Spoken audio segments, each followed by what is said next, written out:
मुस्लिम league नून के रहनुमा राना सनाउल्लाह कहते हैं नैब तरमीम का लदम करार देने का फैसला मुतनाज़े और बदनीयती पर मबनी है। नैब का कानून काला कानून था जिसमें बाहमी मुशावरत से तरमीम की। सुप्रीम कोर्ट के फैसले से पुराना कानून बहाल हो गया। पीटीआई को मुबारक हो। अब 90 दिनों का रिमांड लिया जाएगा तो लग पता जाएगा। बोले नवाज शरीफ को बेटे से तनख्वाह लेने पर निकाला गया। मुंतखब नुमाइंदे हुकूमत को अदालती फैसलों के जरिए साजिश से हटाया गया। नवाज शरीफ 21 अक्टूबर को वापस आ रहे हैं। नवाज शरीफ वापस आकर मुल्क को बहरानों से निकालेंगे। एक सवाल के जवाब में राना सनाउल्लाह का कहना था मुस्लिम लीग नून इंतखाबात के लिए सियासी इत्तेहाद या सीट एडजस्टमेंट नहीं करेगी। सीट एडजस्टमेंट की भला मुस्लिम लीग नून को क्या जरूरत, ये तो मकामी सतह पर होती है।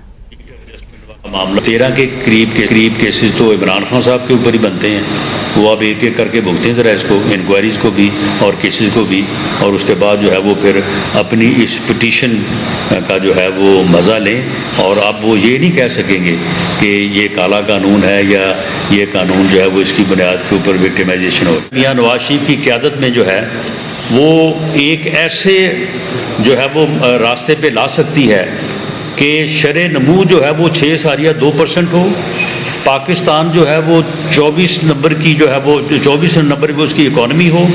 पाकिस्तान आगे बढ़ रहा हो। मैं तो ज़ाती तौर पे इसके हक में भी नहीं हूँ कि कोई सीट एडजस्टमेंट वाला मामला जो है, इलेक्शन अलायंस तो बिल्कुल नहीं, और सीट एडजस्टमेंट की भी पंजाब में PMLN को ज़रूरत नहीं।